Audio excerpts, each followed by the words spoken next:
They did it again. They made me care about the bad guy. Why would you make me care about this guy who's killing these people? Like, with his justification that it's for love. I mean, you kind of feel for the guy, but also you shouldn't? What? You guys gotta figure out what you want us to feel, because I'm all over the place with this one. I'm all over the place. I'm done. Now I'm here thinking I'm a creepy stalker. Honestly, at the end of the day, we should all be asking ourselves if we're all creepy stalkers after watching this, because honestly, we probably all are. We just don't know it yet. Oh, we don't know it yet. Let's go ahead and talk about You, Season 2, because I am rattled. Some of you may have already seen it, some of you already binged it. I understand that I'm a little delayed because of holiday and work. It's just been a whole mess, but I finally finished it today, and boy howdy, I don't know if I was ready or not. I can't tell. Of course, Season 1 brings back Penn Badgley performing his role from the first season and also from Gossip Girl. You recognize him from anywhere else. He still plays the role of Joel Goldberg. Actually, now in this season, he goes by Will Bettelheim. Could have picked a better name, dude. Could have picked a better name. Based on the circumstances in the show, you understand why he went with that one. We have Haunting of Hill House alum Victoria Pedretti, and she does phenomenally as a newcomer of the series. And there's so many other actors, so many characters, I just don't have time to go through all of them because they all actually had really good performances, or they didn't. Some were just like side characters there, but a lot of them, there's like maybe like 5, 6 main characters throughout the whole season, and the others were just there whenever we needed them for exposition. So if you haven't seen Season 1, real quick recap then. Joe finds girl.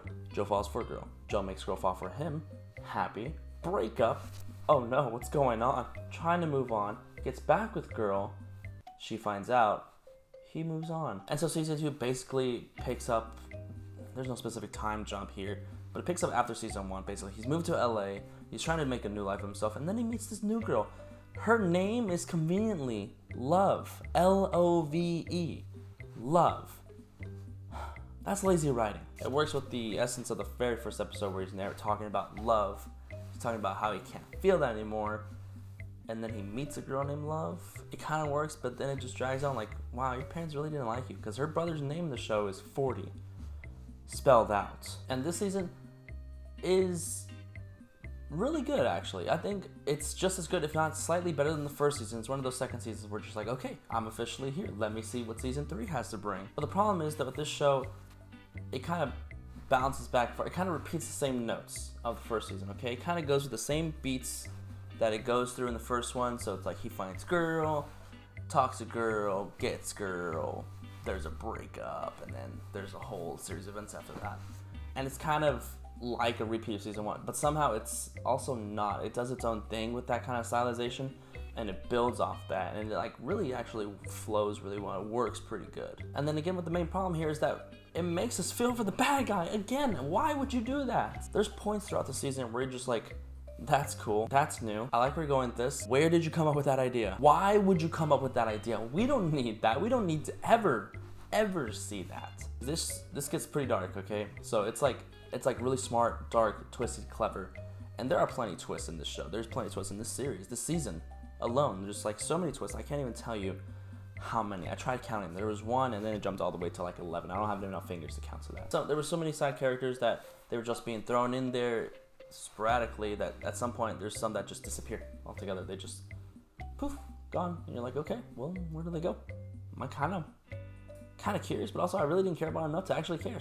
But I still want to know, like, why'd you write them in? And you get hints throughout the season. You get little snippets of like Easter eggs that lead toward the finale and explain why that was decided upon, why that was there. You're just like, do I see what you're doing there? And the season does start out a little bit slow. It has some good intro, a good few episodes, and it does feel a little slower. You're just like, do I want to continue? And about the halfway point, it's about that 5th, 6th episode maybe, where you're just like, yes, now you're talking my language. That's what I'm here to see. That's what I came for. Give me more of that. And it doesn't hold back. It holds no bars until the very end. Like, it goes, man. It just goes. I'm not sure how I feel about the ending. Like, there's so many possibilities with it. And then it leads to this different kind of idea that who he is, like, what he's about. It's a whole thing. You have to see it. It's a whole thing. It's fun watching this and thinking to yourself, I could totally get away with that. I wouldn't have made the same mistake that he did. I would totally make it right. I would totally do this right. Which is a problem, because now I feel like I can commit murder and get away with it and be a creepy stalker. Is that how you want me to feel, Netflix? Because I feel it. If I'm stalking you and you know it, please tell me. I don't want to be that guy. I don't want to do that to you. I don't want to hurt anybody. If I'm stalking you and you don't know it yet, I don't know. Again, we are all stalkers, one way or another, and that's okay, because this is America. We don't stop stalkers.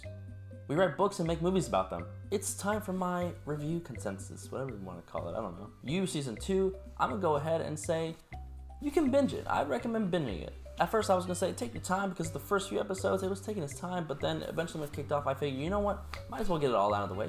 Binge it, get it all out of there, get it over with. Can't wait for season 3 in another year. Today's unofficial sponsor are the letters D-A-N and G, as in dang! Can't believe I've been sued yet. I'm waiting. Comment below, let me know what you thought about my review. Of course, let me know what you thought when you saw the show. If you haven't seen it, keep me up. Well, how far you're getting with each episode. I'm here to talk. It's an emotional ride. I know that. I'm here for you. Make sure to hit that subscribe button, hit that like button. Oh, I'm sorry. Did you say you want to read a quick, brief 1 to 2 sentence review on a movie that I've seen? Well, I'm flattered. Go check out my Letterboxd account. Link in the description below. It's right there. It's free. Go check it out. Why not, right? And as always, guys, thank you for watching.